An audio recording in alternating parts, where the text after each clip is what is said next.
This is Look West, a podcast from California's Assembly Democrats. Please, I urge you to vote yes on AB 540. You will be affecting many lives. It'll only be for the better. Thank you. That's Maria Barrera. She was a high school student just over 2 decades ago when she testified in a hearing room of the state capitol, asking the lawmakers to pass Assembly Bill 540. Hi, I'm Pablo Espinosa with Look West. In 2001, winning the 10-year-long battle to allow undocumented students to pay in-state tuition seemed like a mission impossible. But the late Marco Antonio Fireball, who wrote AB 540, pressed on, telling his colleagues this was a matter of fairness. There are injustices in our system today. You know, members, the rules that exist today for a kid from Arizona or New York are you come to California, you spend a year and a day in the state, you have the intent to make California your permanent home, and you have no permanent residence in any other state or country, and you're a resident of California. We do not intend to change that. Those are rules that apply to kids from all over the country. But those are not rules that apply to kids who go to California schools, graduate from California schools, and want to go to college here in this state. That is unfair, members. You know, as we're talking about this, Mr. Horton handed me a note that I think both speaks to his eloquence and to really the issue before us today. And he said that if you take away the hope of a child, you take away the hope of a society. And I think he's right, members. I ask for your aye vote. The clerk will open the roll. All members vote who desire to vote. All members vote who desire to vote. The clerk will close the roll, tally the votes. Ayes 48, noes 14. The measure passes. AB 540 made it to the governor's desk and was signed into law. It changed the futures of hundreds of thousands of people over the next 20 years. I think AB 540 became an identity for a lot of us. And that people started to notice, right? Like, we're AB 540 students. It made it easy for us to say that without saying I'm undocumented out loud. That's Luis Perez. He became the first AB 540 student to graduate from UCLA's law school. The governor who signed AB 540 just over 2 decades ago was Gray Davis. When you think about AB 540, what comes to mind, Governor? I think about the American dream. And people all over the world, Pablo, want to come to the United States, many of them California, to go to college, to follow their dream and pursue their passion. And that energy and wisdom and knowledge that they have contributed to our economy in California has been enormous. We'll hear more from former Governor Davis and Luis Perez a bit later in this episode. Current Assembly member Jose Medina was a high school teacher and community college trustee when AB 540 became law. Well, you know, I don't think that anybody could have anticipated the impact that this legislation has had. Once the word started getting out there and both high school counselors and community college admissions folks were aware of the law, you know, students really took advantage as they should have of the law, and we saw students going to college in large numbers. I think that it is a proud chapter in the state's history and something that we should certainly celebrate. But he says even more could be done to expand on that success. As we move forward, I think it is even perhaps just as important that we take a look. What is the impact on professional schools, on law school, on medical school? Are students who are undocumented, are they able to attend professional school, be it medical, law, dentistry? And could we do more in that area? We wanted to take a trip back to 2001 and learn about the origins of AB 540. One of the people in the room where it happened was Frank Molina, the chief consultant to the Latino Caucus. Frank sat down with us to talk about the struggles, the students, and the celebrations when AB 540 was finally approved. So October 12th, 2022, it will be 21 years since the signing of Assembly Bill 540. What exactly was AB 540? AB 540 was actually a 10-year effort to allow for non-citizens, immigrant students who meet certain criteria to be able to pay in-state tuition rather than out-of-state tuition. The purpose, of course, is to make college affordable. A lot of undocumented students, although were qualified and were enrolled in some colleges already and had the grades to be accepted, really weren't able to attend because of the high cost of tuition. As you know, in-state tuition for California residents, citizens, is a lot more affordable than out-of-state tuition, both at the CSU, UC, and community college level. So really the purpose and the impetus behind it was to allow these talented California residents, most of them had lived there their whole life or for a long time, and yet when they got an opportunity after high school to move on, they couldn't go because of the affordability factor. And that is Frank Molina, if you don't mind me saying, a veteran of the Capital community here in Sacramento, California, been involved in many of these battles to help many of those who didn't have a voice. You're now an advocate for many different organizations, but way back then, what was your role in connection with Marco Antonio Fireball, the assembly member who was the author of AB 540? Sure, I got my start in 1998 with Senator Richard Polanco. And then moved on with Marco. With Marco, I was his chief consultant to the Latino Caucus. My role was to coordinate legislative efforts, Latino Caucus legislative priorities. AB 540 was one of those priorities, probably at the top of the list, as you can imagine. You said it took 10 years. Yes, it's Senator Polanco, actually, when he was in the Assembly, was the first one to introduce the legislation. I believe it was in 1991. That effort failed, didn't make it to the governor. Kept introducing the bill. When Senator Polanco introduced it, Marco Fireball was an Assembly fellow for him, and he's the one that staffed that legislation. If you know Marco, you know he was an immigrant, came from Tijuana, so he had a personal vested interest in it. Richard Polanco did a lot of great work for our community and all of California for that matter, but in particular, AB 540 was something that everybody that worked on it at a staff level had some interest in it. And by that I mean we either had a prima, a friend in the family that was in that spot, talented, great students, and yet when it came to be accepted, if you got accepted to a UC or a CSU, the affordability factor prevented a lot of these kids. And again, we all have some connection or knew someone that wasn't able to take advantage of the opportunity because of the costs. One of those students back then was a young woman, Maria Elizabeth Barrera. Let's take a listen to what she had to say way back then, 21 years ago. I am a living proof of this barrier. I have lived in this country since the age of 1, practically my entire life. As we all know, in this society, the key to success is education. I have just currently completed advanced placement classes and honors classes while maintaining a 4.0 GPA. Take your time. 4.0 GPA.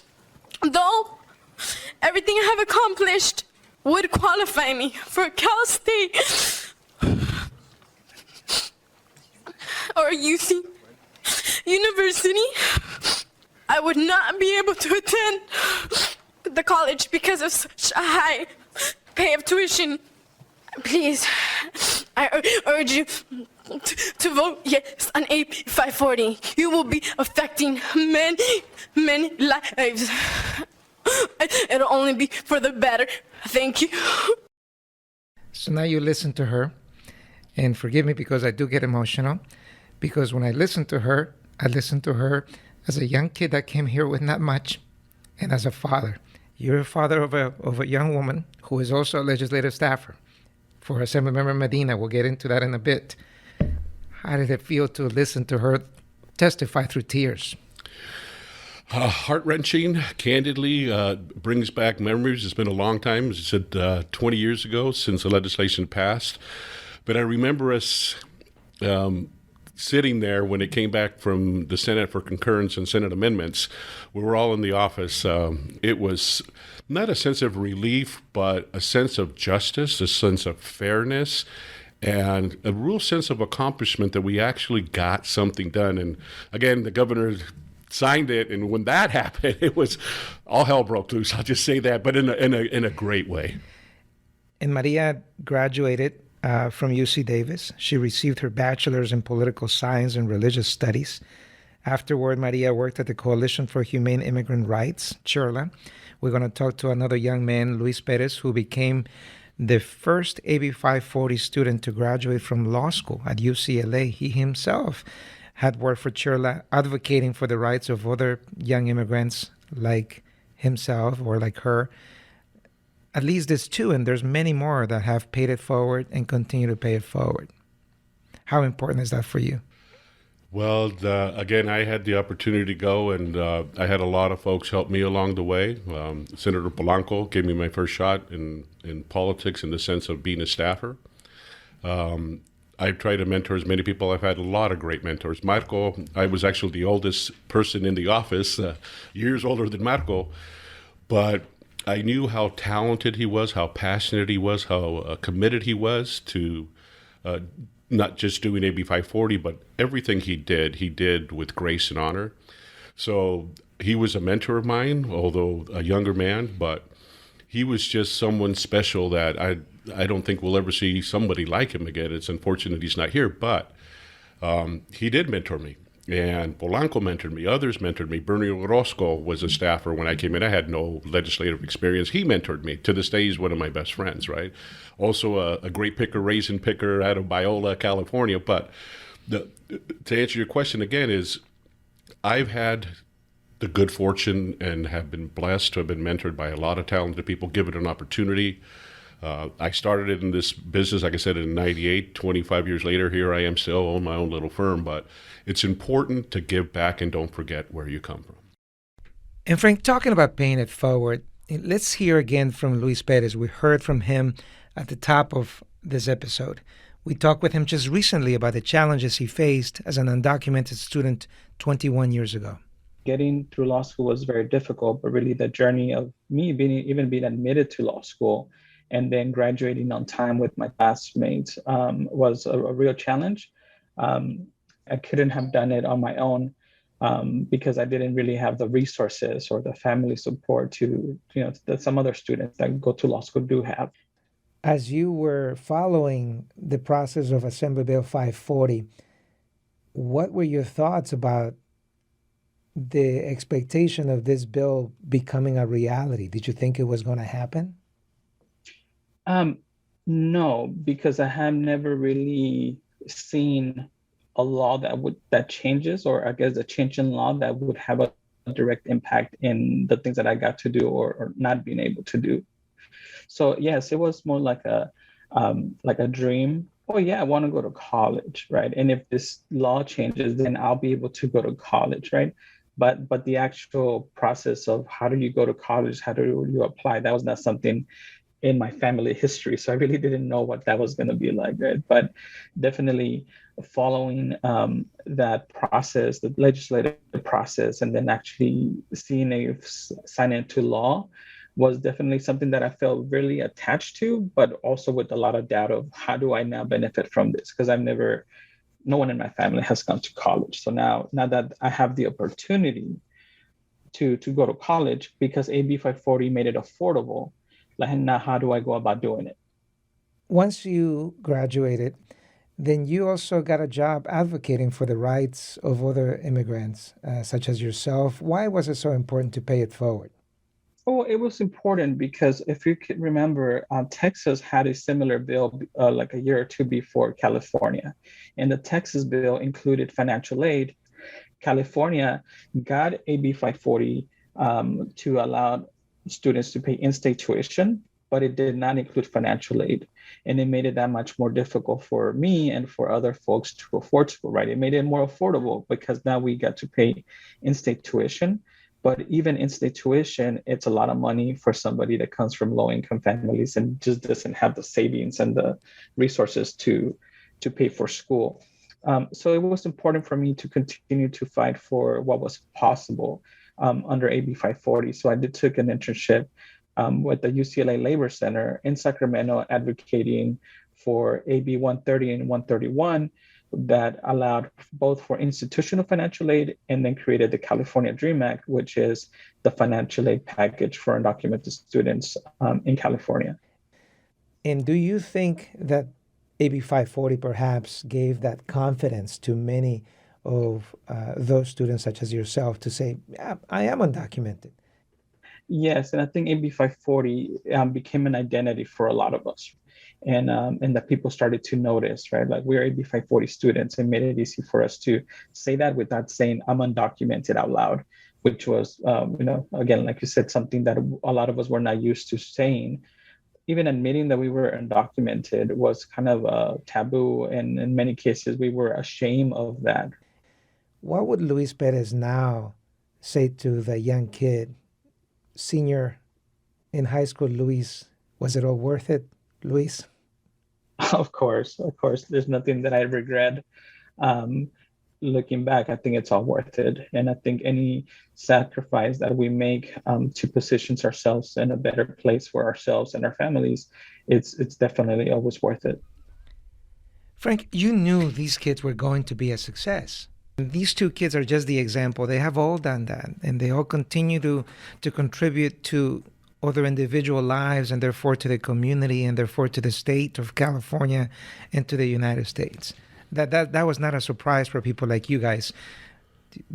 Do you think it was a surprise to some of the others that perhaps voted against it back then? Yeah, I do think that, people like to look the other way, and they're uncomfortable when it's something they don't have experience with.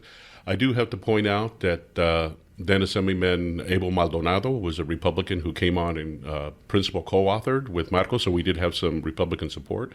But even Maldonado, he had experience. He's a farmer, immigrant family, so he understood, and I'm sure, like I mentioned earlier, we all were touched either individually or a relative or a friend. So Abel had that experience, and so he dove right into it and really helped advocate and get us some bipartisan support for the measure. But again, I think a lot of people were surprised. It's like, whoa, there's all these talented kids. Where did they come from? Well, now you give them an opportunity. Guess what? They're going to take advantage of it and not work people and make things happen. In what was mission impossible back then, it seems like a common sense policy now, because quite frankly, there's a lot more to go, but we have come a long way. How does it make you feel that there's young people that perhaps don't even know what AB 540 is now? Because I don't want to say they take it for granted, but it's just part of their regular life. Yeah, like you said, it's been 20 years, so a lot of these kids that are now graduating and in college weren't even alive, who weren't born at that time, right?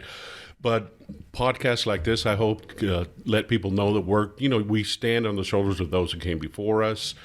So keeping the story alive and making people aware, I think it's critically important. My parents were both immigrants from Mexico here, but they came for an opportunity. My mother made sure we all had an opportunity to go to college, so we never forget that, right? So I hope people don't forget AB 540. I hope those original AB 540 students, those first ones like Maria and others, that continue to advocate and let people know, okay, you get this opportunity because of the work that came before. And the AB 540, at least in California, took 10 years to happen in different iterations of the bill. I think keeping the story alive and understanding history and why we have these opportunities is critical. When I was a prune picker growing up, I never thought I'd work in the Capitol, much less own my own firm and, a slightly successful firm, but it comes because of the work that others before me, others before Fireball Polanco, that came before them that introduced the idea. But yeah, understanding history and keeping it alive is critically important. To bring it back full circle, your daughter is the legislative director to Assemblymember Jose Medina, who has implemented the newest version of the DREAM Act, which wants to do what, and how does it make you feel? Well, Kira's my oldest daughter, and interestingly enough, just a little background, when I was a staffer and working campaigns, she was the most reluctant one to go, a door hang and whatnot. But she found a passion herself in policy work and really helping other people. Spent about 10 years in SOMS, as you know, and moved over as a legislative assistant to Jose Medina, became LEDS director. Very proud of her. She does great work, very passionate. But she's the one that staffed the bill that Medina passed on ethnic studies. And as you know, it was vetoed 1 year and then signed. So the work that she's done there is incredible, from doing AB 540 to now the ethnic studies as a requirement at higher education for people to understand really the Latino community specifically, but the struggles. And I'm hopeful that AB 540 will be part of that curriculum as people understand and know the history of it. But to have Kira come into public policy work and really do a great job is a blessing, and I couldn't be more proud of her. As you heard from Frank, there were many people who worked diligently for years to get AB 540 approved. Governor Gray Davis was the last step. We caught up with him via Zoom in his Los Angeles office. Let me take you back to October 12, 2001. And when you think about AB 540, what comes to mind, Governor? I think about the American dream. And people all over the world, Pablo, want to come to the United States, many of them California, to go to college, to follow their dream and pursue their passion. And that energy and wisdom and knowledge that they have contributed to our economy in California has been enormous. We really are a nation of immigrants. There's no more welcoming place in America than California. And so shortly after 9/11, a number of laws were passed. There was kind of an anti-immigrant sentiment. This wasn't a bunch of immigrants. This was a bunch of people from Saudi Arabia that came to attack our country. And so while I supported much of the Patriot Act, I was in the Vietnam War myself, I definitely did not like the fact that if you came here, went to high school, graduated, got into college on your own merits, you had to pay twice as much tuition as any other California resident. That struck me as unfair, un-American, and I'm just honored that I could have worked with the late Marco Faribaugh, Assemblyman Faribaugh, to craft a piece of legislation that remedied that ill, to make that change. And I think as of a year or so ago, 23 other states had followed our lead. So I'm so privileged to work with Marco. I'm so sad that he left us shortly after the passage of that bill, but his legacy will live for a very long time. Governor, and arguably nowadays, this legislation is certainly a no-brainer, but it wasn't back then. Back then, many thought it was impossible to attain this. Take us back to the atmosphere outside of where you were about how difficult it was really to even bring it up back then. You know, I cannot overemphasize the fear and uncertainty caused by the attack on 9/11. We hadn't been attacked, Pablo, since Pearl Harbor in the 1940s. And it's obviously easy to blame somebody else. So they put the blame on immigrants. And it was hard to do anything progressive in terms of immigrants. But we made a very big first step. And I knew in my heart of hearts that over the years, other concessions and benefits would be forthcoming to immigrants. But we had to make it financially possible for them to take step one, which was go to the college they got into on their own merit. At the time, were you aware how transformative it would be for the lives of so many people, your signature on that piece of paper? I would like to say yes to that, but I want to say yes with a caveat. Two things. I believe in the power of education to transform lives, and I believe in the power of some adult believing in you. And if you have those two forces working for you, there's no telling how far you can go. And Governor, we're going to be also having one of our guests in this episode, a young man who back in the day became the very first AB 540 student to graduate from law school from UCLA. His name is Luis. He had been a legislative advocate for Chirla, and now he's actually a staffer for one of the state agencies in Los Angeles. So he is just an example of the kind of contributions that they've been able to do and continue to do for the state, thanks to the work of Assemblymember Marco Firebaugh and your signature. If you had an opportunity, and I know you don't know him, sir, but he's just a symbol. What would you say to Luis? I would say, Luis, I'm proud of you. You've come a long ways, but you can go a lot farther. And the way you say thank you is to reach out to someone coming behind you and mentor them and share with them whatever wisdom or whatever knowledge you've acquired on your journey.